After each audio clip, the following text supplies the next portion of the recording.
সুপ্রিয় দর্শক, লেট এডিশনে আপনাদের স্বাগতম। সঙ্গে আছি আমি জাহিদুর রহমান খান। আজ আমরা সমসাময়িক বেশ কয়েকটি প্রসঙ্গ নিয়ে আলোচনা করব। সৌদি প্রবাসীদের সংকট, বরগুনায় রিফাত শরীফ হত্যা মামলায় তার স্ত্রী মিন্নি সহ 6 জনকে মৃত্যুদণ্ডের আদেশ এবং সিলেটের এমসি কলেজে গণধর্ষণের ঘটনা সহ বেশ কয়েকটি আলোচিত বিষয় নিয়ে আমরা যে আলোচনা করব। আমার সঙ্গে আলোচনার জন্য স্টুডিওতে আছেন বিএনপির জাতীয় নির্বাহী কমিটির সদস্য শেখ রবিউল আলম এবং জাতীয় পার্টির প্রেসিডিয়াম সদস্য আতিকুর রহমান আতিক, এবং আমার সঙ্গে ভার্চুয়ালি যোগ দিবেন বাংলাদেশ আওয়ামী লীগের নেতা রাশেক রহমান। আমরা আলোচনায় চলে যাচ্ছি।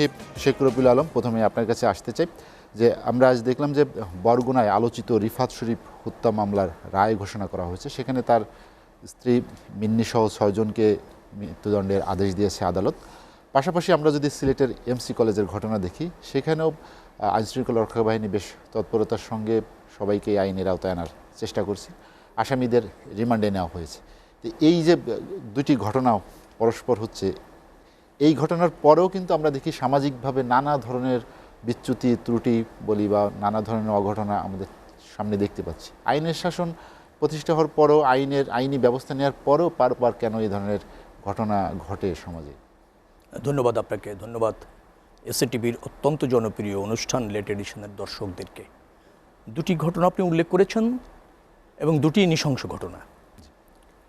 একটা দ্রুততম সময়ের মধ্যেই হয়তো রিফাত শরীফের হত্যার বিচারটা করা গিয়েছে এবং সেখানে তার স্ত্রী মিন্নি, তাকেও শাস্তির ব্যবস্থা করা হয়েছে। তার স্ত্রীর সম্পৃক্ততা নিয়ে সময় পক্ষে বিপক্ষে অনেক মতামত ছিল। বিভিন্নভাবে বলা হয়েছে যে আইনশৃঙ্খলা রক্ষাকারী বাহিনী অতি উৎসাহী হয়ে তাকে জড়ানোর চেষ্টা করা হয়েছে।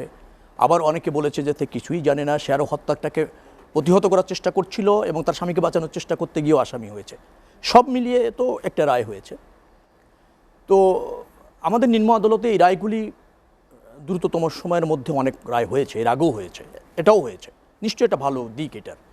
কিন্তু উচ্চ আদালতে গিয়ে যেটা হয় কি, এই রায়টাকে বহাল থাকবে কিনা সেটা অনেকটা নির্ভর করবে তথ্য উপাত্ত, সাক্ষ্য প্রমাণ যেভাবে হয়েছে চার্জশিটে বা ওখানে আদালতে ট্রায়ালের সময় যেভাবে হয়েছে সেটা উপযুক্তভাবে হয়েছে না, হয়েছে কিনা এবং প্রাসঙ্গিকভাবে হয়েছে কিনা, সেগুলি কিন্তু উচ্চ আদালতে প্রমাণ করতে হবে যদি এই নৃশংস হত্যাকারীদেরকে শাস্তির বহাল রাখতে হয় বা শাস্তির আওতায় আনতে হয়।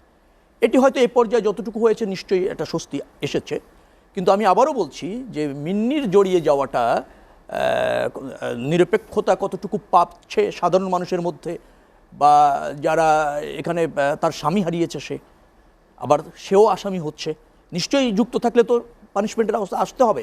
কিন্তু যুক্তটা নিশ্চয়ই আদালত হয়তো প্রাথমিক পর্যায়ে আমার মনে হয় যে তারা মনে করেছে, কিন্তু আসলে কতটুকু এটা থাকবে সেটি কিন্তু উচ্চ আদালতে গিয়ে এটা কিন্তু প্রমাণ করার বিষয় রয়েছে। এবং সেখানে যদি এটা বহাল থাকে নিশ্চয়ই একটা ন্যায় বিচার প্রতিষ্ঠিত হবে বা হচ্ছে বলে আমাদের ধারণা হবে। সিলেটের এমসি কলেজের কথা বলছিলেন। ছাত্রলীগ তো এখন ধরেন এত বেপরোয়া, ধর্ষণ, খুন, চাঁদাবাজি, রাহাজানি, এছাড়া তো আর ছাত্রলীগের কাছ থেকে মানুষ কিছু পাচ্ছে না। এখন আপনি গ্রেপ্তার করেছেন, এর আগেও কয়েকটা ঘটনায় গ্রেপ্তার করেছে আইনশৃঙ্খলা রক্ষাকারী বাহিনী এবং সরকারও গ্রেপ্তার করবার জন্য ব্যবস্থা নিয়েছে। কিন্তু তাতেই কি সহিংস নৃশংস হত্যাকাণ্ড যারা ঘটে, এই ধর্ষণ বা ধরেন হত্যা, তাতে মানুষ নিবৃত্ত হচ্ছে না। কারণ মানুষের মধ্যে একটা ধারণা রয়েছে এখনো পর্যন্ত যে সত্যিকারের অর্থে এই ধরনের অন্যায়, এই ধরনের ধর্ষণ, এই ধরনের হত্যা করে পার পাওয়া যায়। সরকারি দলের হলে আরও বেশি পার পাওয়া যায়, অথবা বিচারিক আদালতে প্রভাব বিস্তার করা যায়, অথবা বিচারের রায় অনুকূলে নেওয়া যায়, পার্সেস হয়তো করা যায়। এই ধরনের একটা ধারণা মানুষের মধ্যে রয়েছে।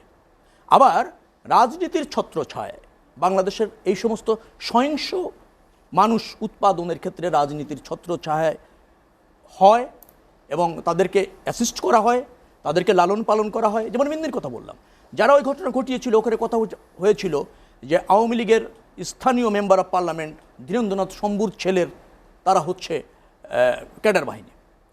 এবং তাই যদি হয়ে থাকে তাহলে কি হলো, যাদের মিন্নি সহ যাদেরকে আজকে 6 জনকে যে ফাঁসি দেওয়া হলো, অর্থাৎ রিফার হত্যার সাথে যারা জড়িত তারা তো রাজনৈতিক পৃষ্ঠপোষকতায় সহিংস হয়েছে।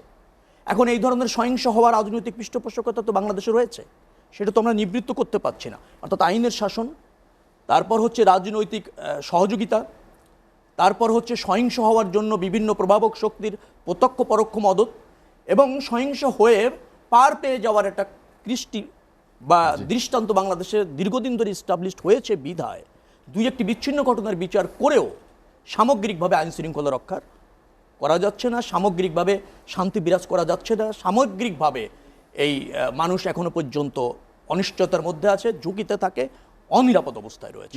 এই যে পার পেয়ে যাওয়ার যে সংস্কৃতি যেটির কথা আপনি উল্লেখ করলেন, সেটি কি আসলে এই একদিনেই তৈরি হয়েছে, বা আপনি কি মনে করেন যে শুধুমাত্র তারা এই ক্ষমতাসীনদের ছত্রছায়ায় থাকার কারণেই তারা পার পেয়ে যায়? না, একদিনে পৃথিবীতে কোনোদিন কোনো কিছু তৈরি হয়নি।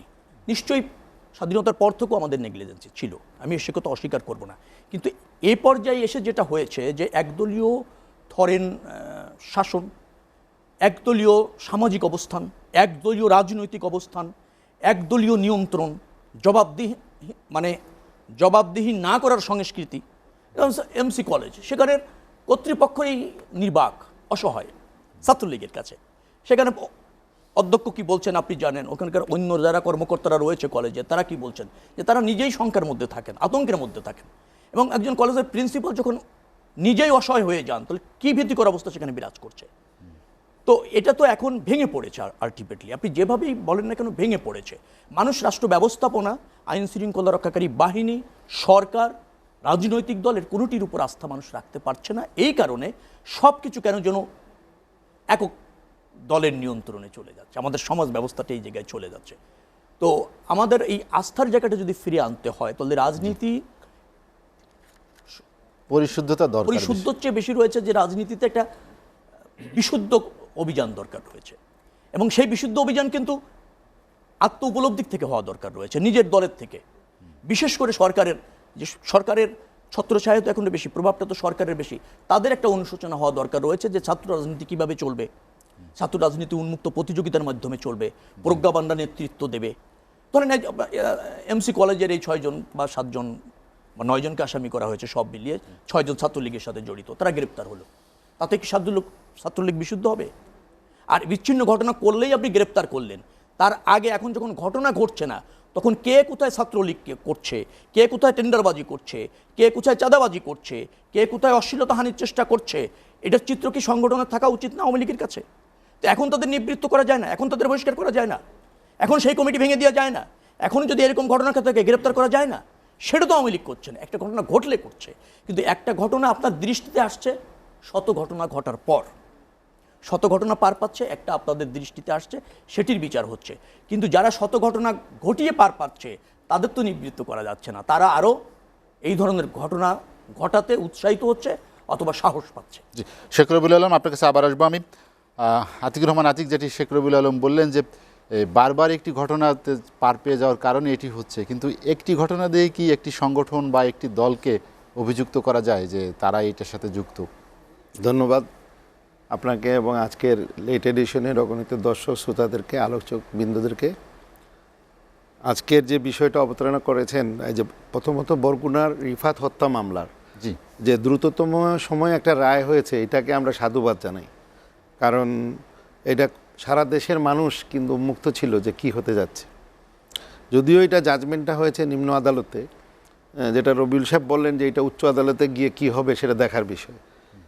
আমার ব্যক্তিগত মতামত হচ্ছে যে এইটা একটা মেসেজ ফর দ্য নেশন, বিশেষ করে যারা এই বিচ্ছিন্ন ঘটনার থেকেই শিক্ষা নেওয়া প্রয়োজন, যে এইরকম ঘটনা যাতে পুনরাবৃত্তি না হয় এবং সারা দেশের যে মানুষের জন্য এটা একটা বিরাট উদাহরণ হয়ে থাকবে।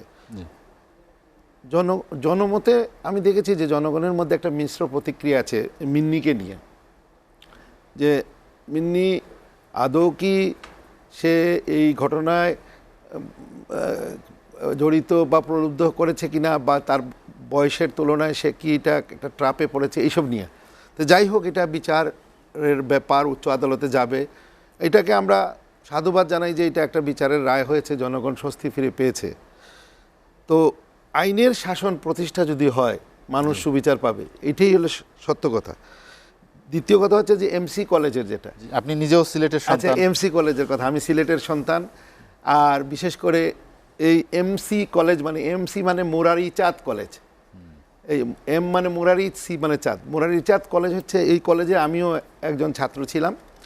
এবং এই এমসি কলেজ হচ্ছে অত্যন্ত ঐতিহ্যবাহী একটা কলেজ, যেটা তৎকালীন অবিভক্ত ভারতবর্ষে আসাম বেঙ্গলের মধ্যে এই এই এমসি কলেজ থেকে সেই সময় অত্যন্ত মেধাবী ছাত্ররা বের হয়েছে, ভালো রেজাল্ট করেছে।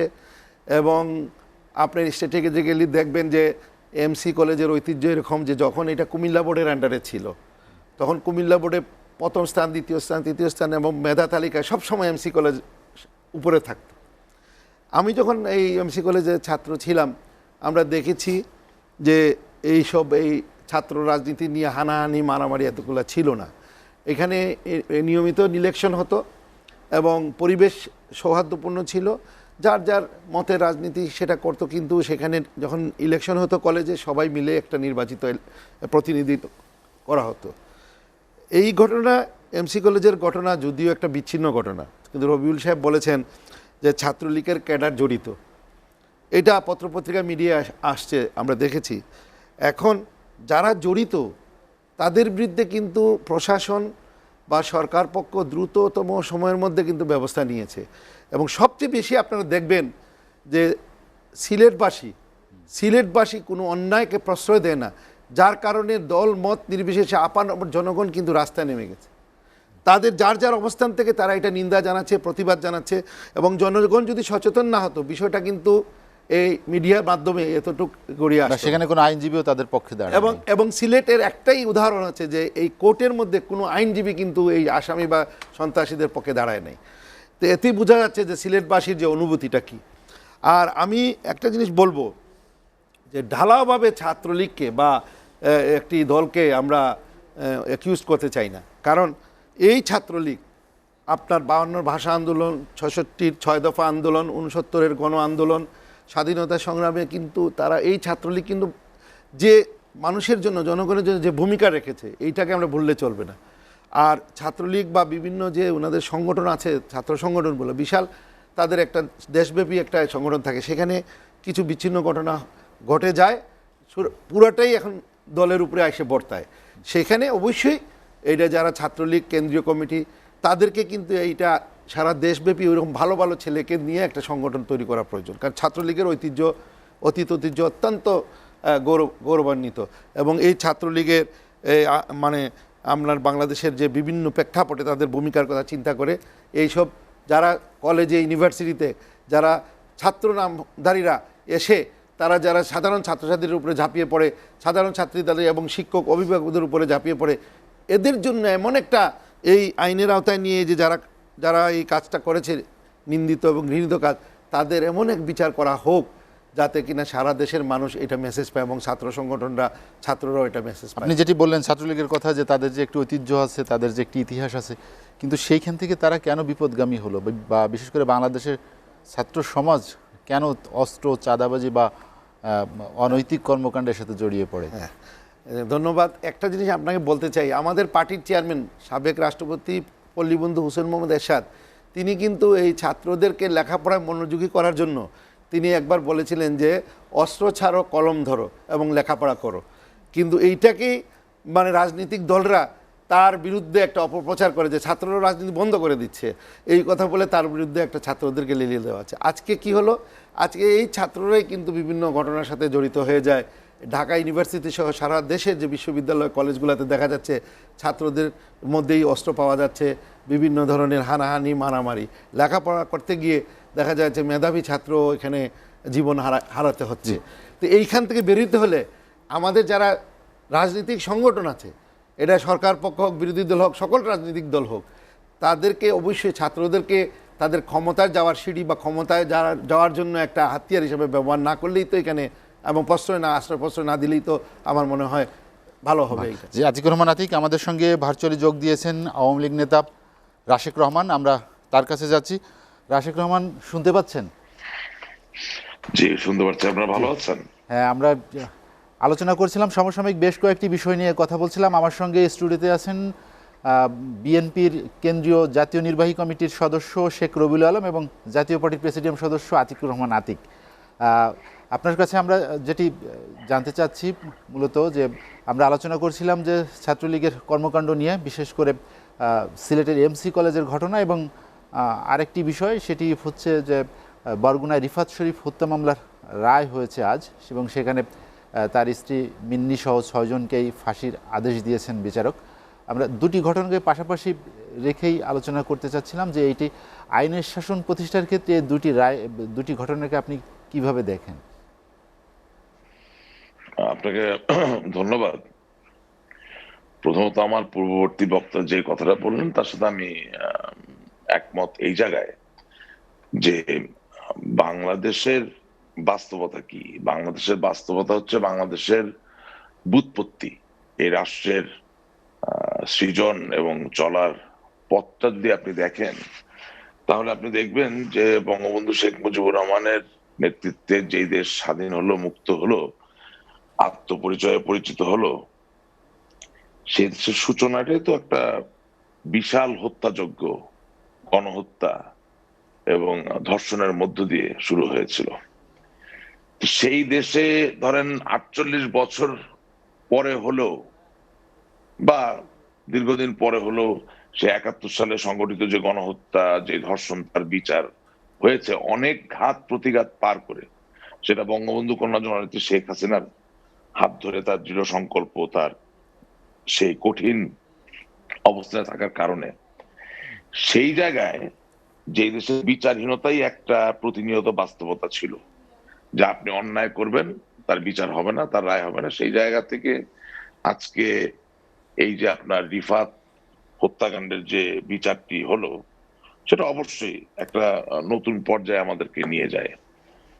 আপনি মনে করবেন যে রিফাতের মতো আরো কত সাধারণ, কত অসহায় মানুষের হত্যাকাণ্ড পূর্ববর্তীতে হয়ে গিয়েছিল, যেগুলো আসলে কোনো প্রতিকার আইনি কাঠামোর মধ্যে আমরা দেখি নাই।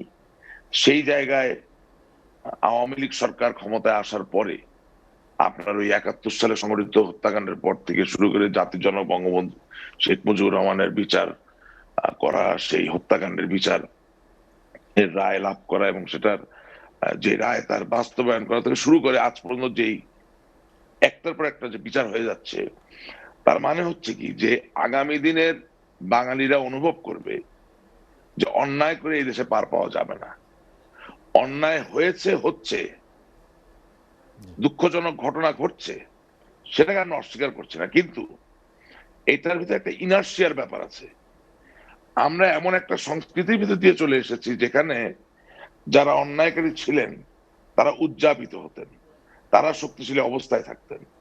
সেই চলমান যে ইনার্শিয়া, সেটাকে বদলে দিয়ে একটা নতুন পর্যায়ে আসার যে ব্যাপার, এটার ভিতরে আমি একটা আশার অবশ্যই দেখি। এবং এমসি কলেজের যে ব্যাপারটা, এই জায়গায় দুটো ব্যাপার পরিলক্ষিত হওয়া দরকার। সেটা হচ্ছে যে দেখেন, আইনজীবী আপনার জন্য দাঁড়ানো না, এটা তো একটা ব্যাপার, কিন্তু আইনজীবীর নিজস্ব সিদ্ধান্ত। আর আপনি আইনজীবী গ্রহণ করলেন না, সেটাও আপনার নিজস্ব সিদ্ধান্ত। কিন্তু আপনার জুডিশিয়াল সিস্টেমে যিনি দায়ী এবং যিনি দায়ী নন, বাদী বিবাদী উভয়ের জন্য আইনজীবী থাকবে বা থাকবে না, এটাতে খুব খুশি হওয়ার কোনো কারণ নাই। আপনার আইনের যে জুরিসপ্রুডেন্স, যার মধ্য দিয়ে হাজার বছর ধরে আমাদের বিচার ব্যবস্থার বিবর্তন হয়েছে এবং এই আধুনিক থেকে আরো আধুনিকতর হয়েছে, সেখানে বাদী বিবাদী উভয় পক্ষে আইনজীবী থাকতে হবে। কিন্তু আইনজীবীর থাকার মানে যে এই যে আপনি অন্যায়কারীকে রক্ষা করছেন বা তাকে অসাধু সুযোগ দিচ্ছেন, তা কিন্তু নয়।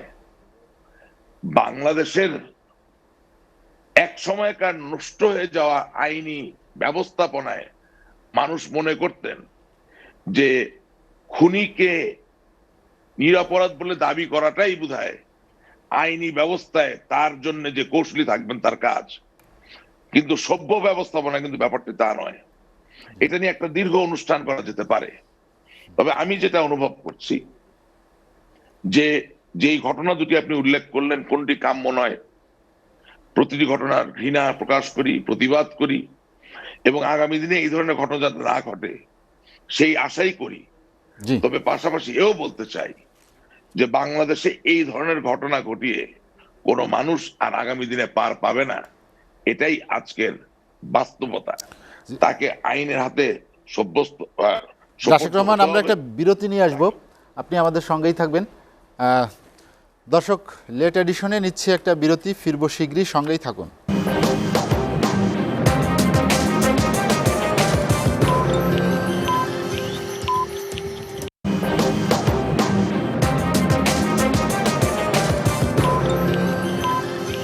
দেখছেন এসএটিভির রাতের আয়োজন লেট এডিশন। বিরতির পর আমরা আবারও ফিরছি আলোচনায়।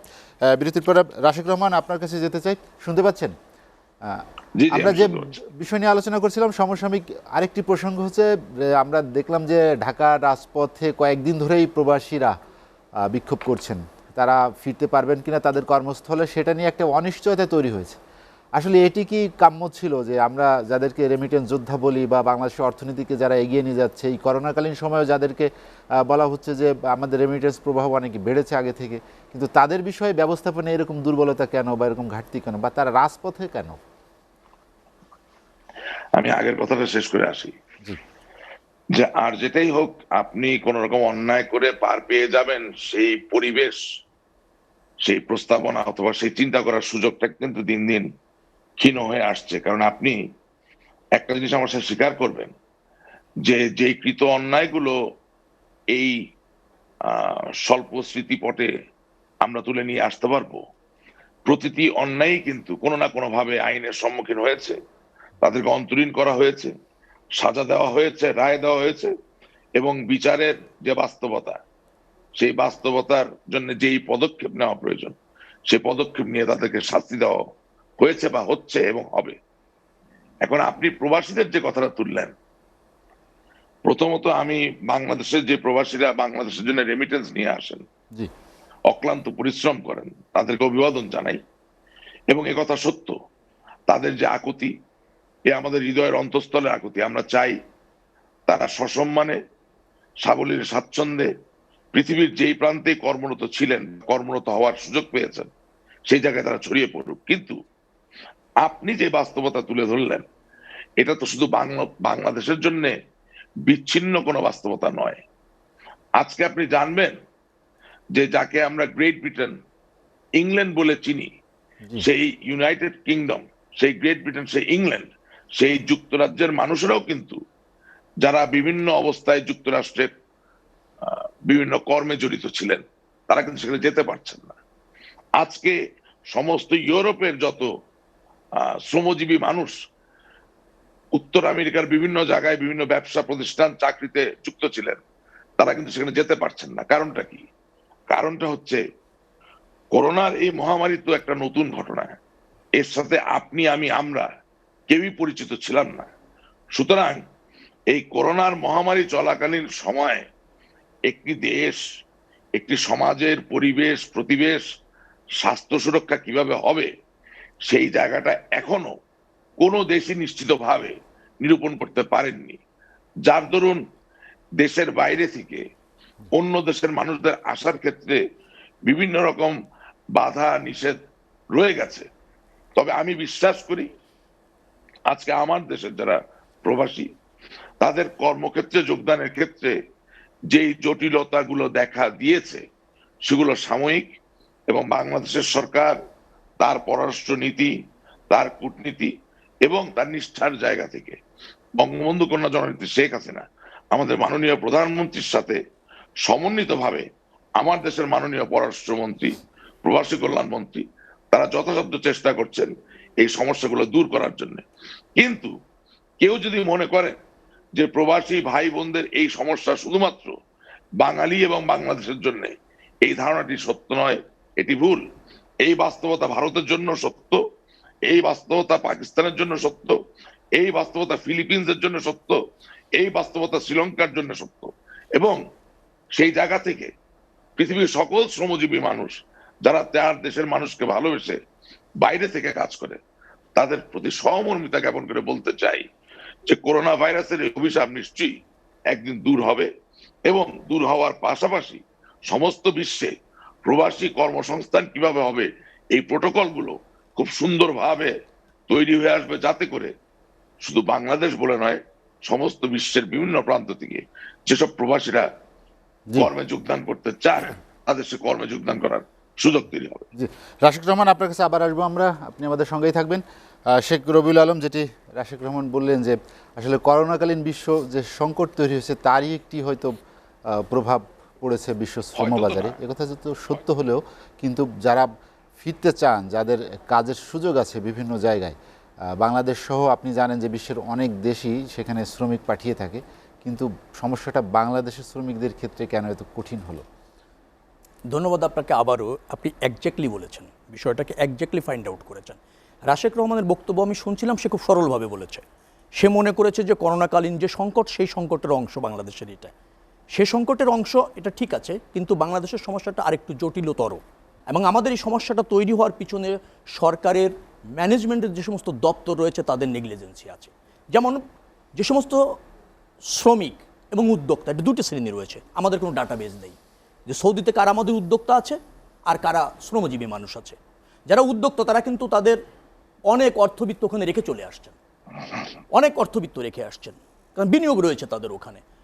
দেশে আসছেন, আজ যেতে পারেননি। শ্রমিকরা আবার অনেকের পাওনা দাওনা আছে, ছুটিতে আসছেন, আজ যেতে পারেননি। তারা ওখানকার বিভিন্ন কোম্পানিতে তাদের কিন্তু পাওনা রয়েছে, অনেক অর্থ রয়েছে, সারা জীবনে সঞ্চিত অর্থও রয়েছে ওখানে। আমাদের উচিত ছিল একটা ডাটাবেস তৈরি করে যে কারা উদ্যোক্তা, কারা শ্রমজীবী, এবং কাদের ভিসার কতদিন মেয়াদ আছে, কতদিনের মধ্যে এটা শেষ হয়ে যেতে পারে, এবং তাদের জন্য কি ব্যবস্থা নেওয়া যেতে পারে। সেটা একটা উচ্চতর টিম করে, অত কমিটি করে, এটা সংসদীয় কমিটিও তো করা যেতে পারতো, মেম্বার অফ পার্লামেন্টদের দিয়ে আমরা কিন্তু সৌদিতে আগেই পাঠিয়ে নিগোশিয়েট করতে পারতাম যে তাদের ভিসার মেয়াদ বাড়ানো যায় কিনা, চাকরির মেয়াদ বাড়ানো যায় কিনা, এগুলি কিন্তু করা যেত। সরকার কিছুই করেনি। এটা হলো সরকারের একটা বড় ধরনের মানে আপনার নেগলিজেন্সি। এবং সরকারের দায়িত্বশীল মন্ত্রী বলছেন যে ভিসার মেয়াদ থাকলে যাবে, তো ভিসার মেয়াদ থাকলে তো যেতে এমনিই পারবে। তো সরকারের ইনিশিয়েটিভ কী হলো? নিগোশিয়েটটা আপনি কীভাবে করলেন? আপনি যদি সরকার হন আর আপনার যদি রাষ্ট্র ব্যবস্থাপনায় মনোযোগ থাকে, তাহলে আপনার সীমাবদ্ধতা, আপনার সম্ভাবনা, আপনার স্বার্থ, এই বিষয়গুলি তো আপনাকে মাথায় রাখতে হবে, তাই না? আমাদের এখানে স্বার্থ রয়েছে, সৌদিতে আমাদের স্বার্থ রয়েছে, জাতীয় স্বার্থ রয়েছে। আপনি রেমিটেন্সের কথা বলছেন, হ্যাঁ, বাংলাদেশের একমাত্র রেমিটেন্সই এখনকার ভরসা, কারণ আমাদের রপ্তানি আয় কমেছে, আমাদের রাজস্ব আয় কমেছে। তো রেমিটেন্সই তো আমার একমাত্র অর্থনৈতিক চালিকা শক্তি। তার বাইরে রয়েছে এই সমস্ত শ্রমিক যারা রয়েছে, তাদের জীবন জীবিকা রয়েছে। রেমিটেন্সের সুফলটা অনেকটা রাষ্ট্র পায়, আর জীবন জীবিকা হচ্ছে ব্যক্তি নির্ভর। তো তাদের মানবতার জীবনযাপন চলছে। আমি প্রতিদিনই সোনারগাঁ হোটেলের সামনে দিয়ে ওখানে যাই, ওখানে যেখানে বরাদ্দ হয়। কি মানবতার জীবনযাপন তারা করছে, অন্যপাত নেই কারণ। এবং যে প্রক্রিয়া সরকার চেষ্টা করছে, সেই প্রক্রিয়া তো আপনার পেশাদারি প্রক্রিয়া না, কূটনৈতিক প্রক্রিয়া না। আপনার এখানে সক্ষমতার পরিচয় দিতে হবে, আপনাকে এখানে নিগোশিয়েট করতে হবে। আপনি করছেন না। হ্যাঁ, ভারত, পাকিস্তান ওরা তো করছে, তাদের তো এই ধরনের জটিল সমস্যা তৈরি হয়নি। আরেকটা জায়গায় ভুল করেছে আমাদের সিভিল অ্যাভিয়েশন। আপনি জানেন যে করোনাকালীন সময় যখন সৌদিতে আমাদের ফ্লাইটগুলি যেতে পারছিল না, বাট সৌদির ফ্লাইটগুলি বাংলাদেশে আসছিল, আপনি আপনার পরিণতি চিন্তা না করে, আপনার স্বার্থ চিন্তা না করে, আপনার সক্ষমতা চিন্তা না করে সৌদির ফ্লাইটগুলিও আপনি এখানে স্থগিত করেছেন। অর্থাৎ আপনার ল্যান্ডিং এবং ডিপার্চার যখন স্থগিত করেছেন, তখন সৌদিদের অন্যরকম শর্ত তারা আরোপ করেছে। আমার কাছে মনে হয়েছে সেটি হয়েছে বিধায় বাংলাদেশের সমস্যা সৌদির কাছে একটু ভিন্ন গুরুত্ব পেয়েছে, এবং সমস্যাটা ক্রমান্বয়ে জটিল থেকে জটিলতর হচ্ছে। অর্থাৎ আপনি যদি দেশের স্বার্থে কাজ করতে চান, আপনাকে পেশাদারিত্ব থাকতে হবে, আপনাকে কূটনীতি বুঝতে হবে, আপনার সম্ভাব্য ক্ষতি মাথায় রাখতে হবে, আপনার সম্ভাবনা মাথায় রাখতে হবে। সরকার সেখানে ব্যর্থ হয়েছে বিধায় এই সমস্যাটা আমার কাছে মনে হচ্ছে যে আশু সমাধান আমরা পাচ্ছি না, আমরা আশ্বাসের মধ্যে আছি। এবং আমাদের অনেক শ্রমিক ভাইদেরকে এর জন্য কিন্তু সাফার করতে হচ্ছে, দেশের অর্থনীতি সাফার করবে, এবং অসংখ্য শ্রমিক বেকার হয়ে যাওয়ার সম্ভাবনা রয়েছে, এবং তাদের দীর্ঘদিনের উপার্জিত যে অর্থ রয়েছে সেটা সৌদিতে কিন্তু থেকে যাওয়ারই সম্ভাবনা রয়েছে। তারা আবার এটা ফিরে পাবে কিনা, নতুন করে ওখানে বাণিজ্য শুরু করতে পারবে কিনা। আমার জানা মতে একজন আছে, তার সৌদিতে আপনার চশমার যে শোরুম আছে 6টি, তার কোটি কোটি টাকার অর্থ ওখানে আটকে গিয়েছে, তারা 3 ভাই এসে আটকে গিয়েছে, যাওয়ার কোনো সুযোগ নেই। অর্থাৎ সরকারকে কিন্তু এই যে বাংলাদেশের মানুষের জীবন জীবিকা, অর্থনীতির যে স্বার্থ রয়েছে তা বিবেচনা নিয়ে দ্রুতই মানে শেখ রবিউল আলম, জি আপনার কাছে আবার আসবো আমি। আতিকুর রহমান আতিক, যেটি শেখ রবিউল আলম বললেন যে আসলে কি অনিশ্চয়তায় থাকবে প্রবাসীরা? ধন্যবাদ। আসলে দেখেন, প্রথমত হলো এই প্রবাসীদের বাংলাদেশের অর্থনীতিতে যে একটা অবদান, বিরাট অবদান, এটা তো অনস্বীকার্য। আপনি দেখবেন যে যারা মধ্যপ্রাচ্যে গিয়েছেন, সৌদি আরব, কুয়েত, কাতার, দেখবেন যে এই রৌদ্র গরমের মধ্যে, মরুভূমির মধ্যে কি পরিশ্রম করে তারা অর্থ উপার্জন করে দেশে পাঠায়। এই যে প্রবাসীদের যে চরম দুর্ভোগ আজকে, আজকে হাজার হাজার প্রবাসীরা তারা কাজে যোগদানের অনিশ্চয়তা সৃষ্টি হয়েছে। এদের এই শ্রমিকদের অসহায় অবস্থায় আজকে যে সৃষ্টি হয়েছে এইটা কিন্তু একদিনে হয় নাই, যদিও করোনার দোহাই দেওয়া হচ্ছে, করোনা মহামারীর, কিন্তু বাস্তব সত্যি কথা হলো এটা যে আমাদের এই সার্ক কান্ট্রির যে অন্যান্য দেশ আছে জি, এই দেশগুলো থেকেও কিন্তু মধ্যপ্রাচ্যের লোক যায়, ভারত, শ্রীলঙ্কা, নেপাল, হ্যাঁ, পাকিস্তান, এবং তার পাকিস্তান, তারা কিন্তু এই বিভিন্ন বিষয় নিয়ে দ্বিপাক্ষিক আলোচনা করে কিন্তু সলভ করে তারা এটাকে সক্রিয় রেখেছে। কিন্তু বাংলাদেশে আজকে যে প্রবাসীরা এই দেশে তাদেরকে রেমিটেন্স যোদ্ধা বলা হয়, তারা এখন যে সাফার করতেছে এইটার প্রভাব তো বাংলাদেশের অর্থনীতিতে পড়বে, পাশাপাশি যে এই যে বাংলাদেশের যে বর্তমান কূটনৈতিক যে অবস্থানটা, সেখানে প্রবাসীদের কল্যাণের জন্য একটা প্রবাসী কল্যাণ মন্ত্রণালয় আছে। আপনার বিদেশে পররাষ্ট্র মন্ত্রণালয়ের যে উইংগুলো আছে, এমবেসিগুলো আছে, তারা কি করেছে? তারা আজকে বিমান বাংলাদেশ, তারা ফ্লাইট, এর কথা যেটা বললেন, তারা ফ্লাইট আগে বিমান যাবে সৌদি আরব বা মধ্যপ্রাচ্যের যেসব দেশের শ্রমিকরা যাবে, এবং ওইখান থেকে যে এয়ারলাইন্সগুলো, সৌদি এয়ারলাইন্সগুলো এখানে নামবে, এইগুলা তো তারা আগের থেকে সিভিল এভিয়েশন সহ তারা আলোচনা করে ঠিক করে রাখবে। আমি যে কথাটা বলতে চাচ্ছি যে হাজার হাজার শ্রমিক তারা বেশ কয়েকদিন ধরে এসে বাড়ি থেকে লাগেজ নিয়ে আসছে, তারা কেউ এখন রাস্তায়, কেউ মসজিদে ঘুমাচ্ছে, কেউ মানবেতর জীবনযাপন করছে। গুলশান সৌদি এমবেসিতে আসে, আবার আপনার সোনারগাঁয়ে সৌদি এয়ারলাইন্সে যাচ্ছে, বিমানের মতিঝিল অফিসে যাচ্ছে, এবং তাদের কোথাও কোনো সুরা হচ্ছে না। আপনার সৌদি এমবেসিতে গেলে পরে তাদেরকে বলা হচ্ছে যে বাংলাদেশের 31টি এজেন্সিকে অথরিটি দেওয়া হয়েছে, তোমরা সেখানে যোগাযোগ করো। ওই এজেন্সিগুলো গেলে বলছে যে সৌদি এমবেসি থেকে আমাদেরকে কোনো কিছু বলা হয় নাই, কিন্তু সৌদি পররাষ্ট্র মন্ত্রণালয় বা ওই দেশ থেকে বলেছে যে 5টি শর্ত হলে শ্রমিকরা যেতে পারবে। কি? আপনার নিয়োগকর্তা কফিলের আপনার ক্লিয়ারেন্স, তাদের দেশের পররাষ্ট্র মন্ত্রণালয়ের সার্টিফাইড কপি, ইমিগ্রেশনের ছাড়পত্র, সে যে দেশে আসছে তার রিএন্ট্রি ভিসার যে কপিগুলো, এবং তার যে পাসপোর্টে যে তা যাবে, আবার যে তার মেয়াদ বৃদ্ধি কিনা, এই সব সমন্বয় করে জমা দিলে তারা এটা রিকনসিডারেশন করবে। এই যে প্রক্রিয়াটা একটা অনিশ্চয়তার মধ্যে দিয়ে, এইগুলা সলভ করার জন্য আমার মনে হয় যে বাংলাদেশের এই যে লক্ষ লক্ষ শ্রমিক আজকে মধ্যপ্রাচ্যে আছে, পৃথিবীর মধ্যে সবচেয়ে বেশি শ্রমিক বাংলাদেশের, তারা কিন্তু মধ্যপ্রাচ্যে চাকরি করে, সৌদি আরব, কুয়েত, কাতার, ওমান, গালফ, যেটা জিসিসি, গালফ কান্ট্রিগুলোতে। সেইখানে আমি ধন্যবাদ জানাই মাননীয় প্রধানমন্ত্রী শেখ হাসিনার দূরদর্শিতার জন্য, যে উনি এই মধ্যপ্রাচ্যের বিষয়টাকে ইম্পর্টেন্ট মনে করে।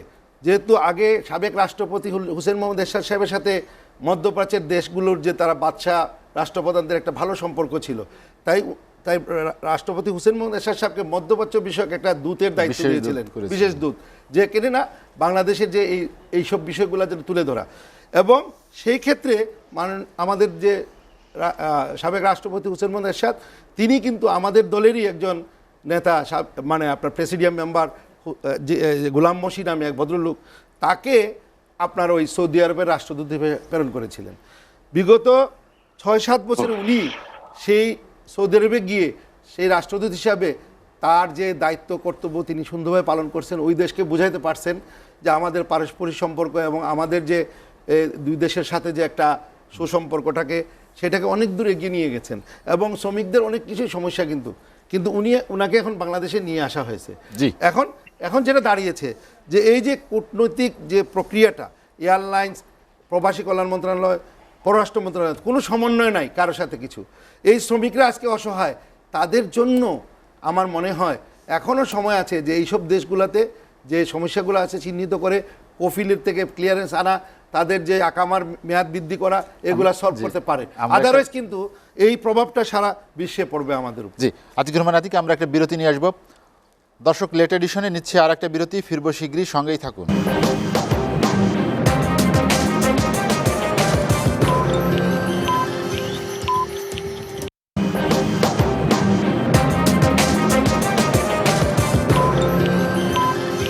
দেখছেন এসএটিভির রাতের আয়োজন লেট এডিশন। বিরতির পর আমরা আবারও ফিরছি আলোচনায়। বিরতির পর রাশিক রহমান, আপনার কাছে যেতে চাই, আপনি শুনতে পাচ্ছেন? জি জি, আমি শুনতে পাচ্ছি। প্রবাসীদের সংকট নিরসনের জন্য সরকার নানামুখী পদক্ষেপ নিয়েছে, বেশ তৎপরতাও শুরু হয়েছে। আজ আপনি জানেন যে পররাষ্ট্রমন্ত্রী তিনি মধ্যপ্রাচ্যের 10টি দেশের কূটনীতিকদের সাথে বৈঠক করেছেন এবং সেখান থেকে একটি আশ্বাসও মিলেছে যে যারা ওখানে কর্মস্থলে ফিরতে পারবেন, যারা দেশে এসেছেন তারা সবাই সেরকম একটি মৌখিক আশ্বাসও দিয়েছেন। কিন্তু আজকে অনেকের ভিসার মেয়াদ শেষ হয়ে গিয়েছে, তারা কিভাবে যাবে সে বিষয়ে এখনও তারা অনিশ্চয়তায় আছে। যেটি আতিকুর রহমান আতিক বললেন যে একটি সমন্বয়হীনতা, অনেকেই আপনার টিকিট পেয়েছেন কিন্তু করোনা সার্টিফিকেট না পাওয়ায় অনেকে যেতে পারেন নাই, এ ধরনের ঘটনাও কিন্তু ঘটেছে। সেগুলো আসলে নিরসনের উদ্যোগ কোথায়? আচ্ছা শুনেন, আমি আপনার একটা কথা বলি, বুঝছেন? ঘটনা হইলো যে আমার দেশের প্রবাসী যারা আটকে গেছেন তাদের প্রতি আমার যেমন সমবেদনা সহমর্মিতার কোনো অভাব নাই, ঠিক একইভাবে বিশ্বাস করি আতিক ভাই সহ আমার রবিউল সাহেব কারোরই সহমর্মিতা সহানুভূতির কোনো অভাব নাই।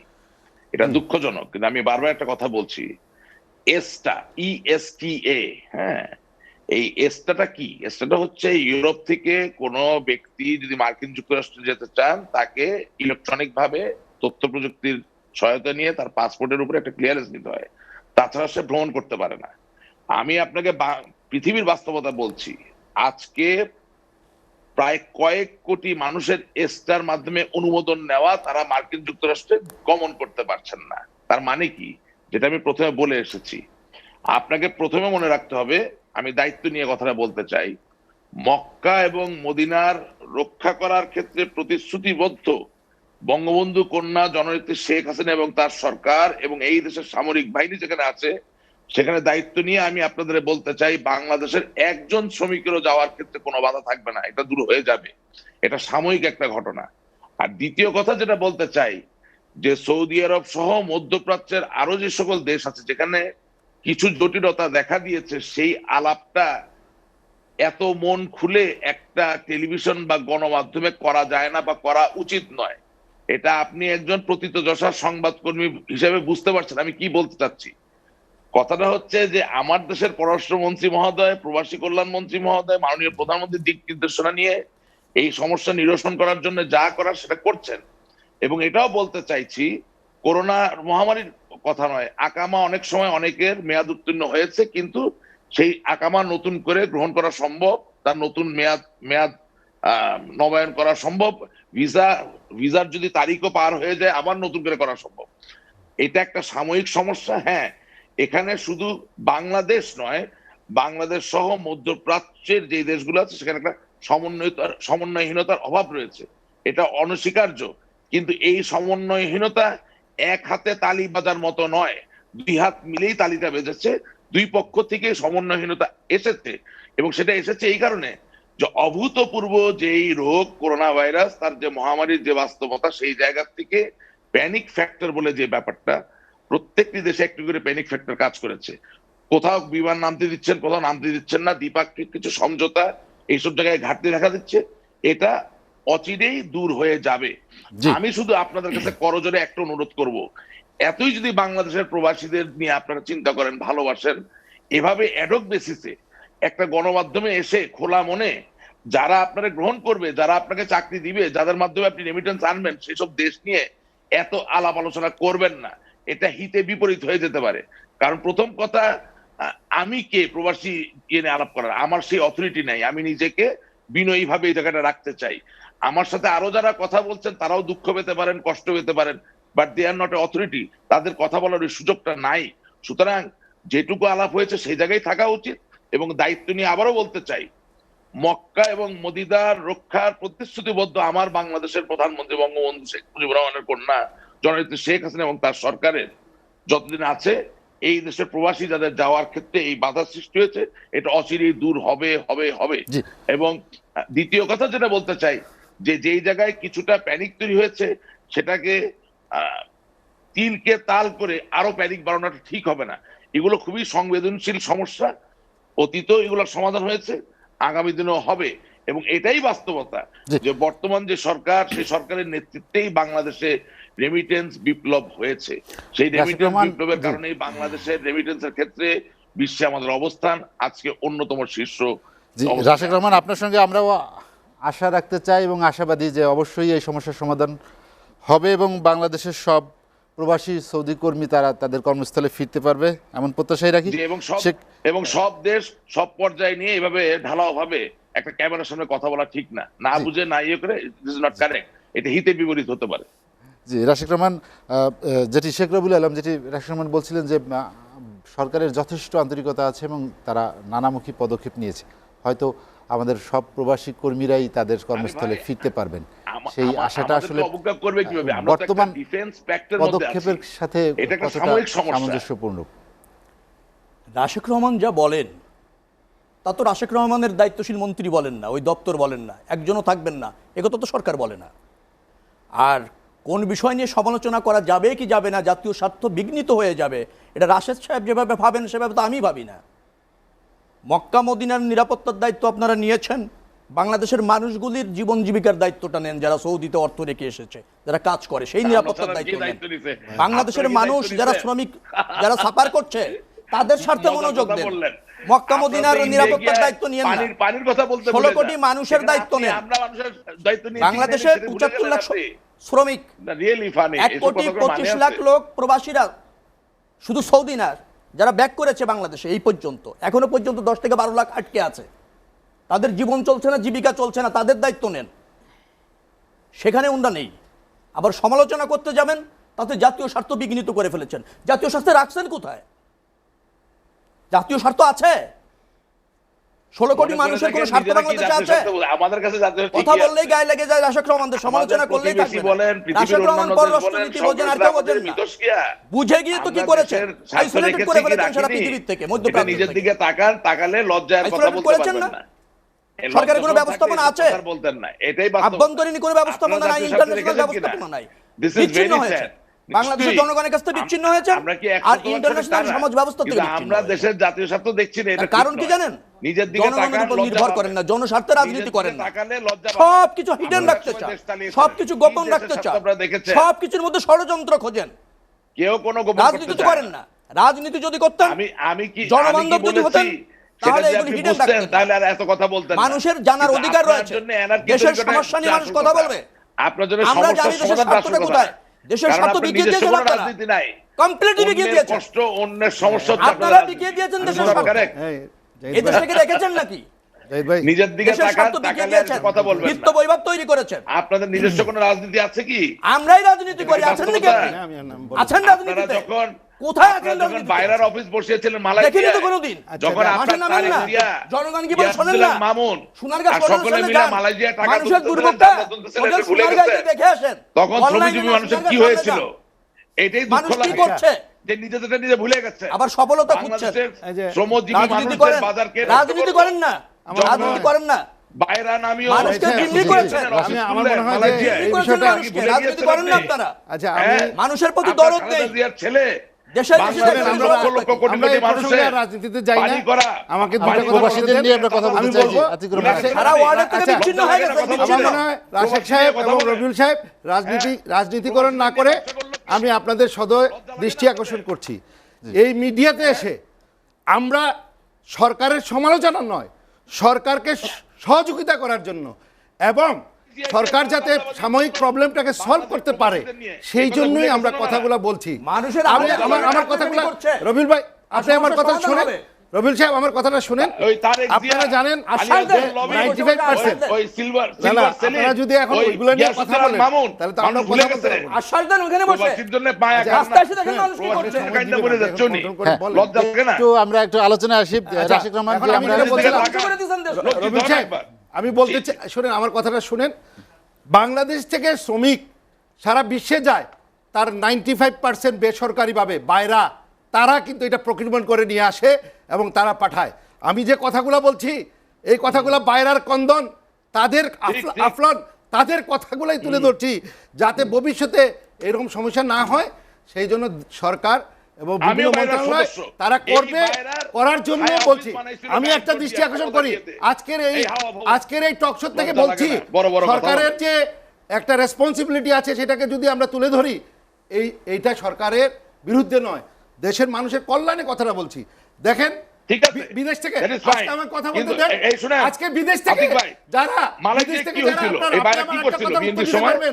যে সেটা বিদেশ বলেন। থেকে যারা এই যে ইনভেস্টমেন্ট করে ফরেনাররা, ইনভেস্টমেন্ট ভিসা, এবং সারা বিশ্বের থেকে যারা বাংলাদেশে শ্রমিকের সস্তা, এখানে ইনভেস্টমেন্ট করলে ভালো হবে, এই জন্য বিদেশ থেকে যারা ফরেনাররা তাদের ভিসা এবং বিজনেস ইনভেস্টমেন্ট ভিসা আজকে পররাষ্ট্র মন্ত্রণালয় সারা বিশ্বে বন্ধ করে রাখছে, যার কারণে বিদেশিরা বাংলাদেশে আসতে পারছে না। অন অ্যারাইভেল ভিসার জন্য বলছে ওই দেশের এয়ারলাইন্সগুলোর টিকিট দেয় না।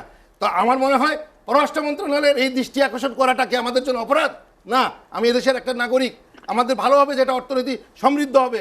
এই দেশটা আপনার আমার সবার। সরকার আমাদের এখন যে সরকার, এটা শুধু আওয়ামী লীগের সরকার নয়, এটা সারা দেশের 16 কোটি মানুষের সরকার। 16 কোটি মানুষের have right two fundamental right of the constitution 40 বলতে পারবে।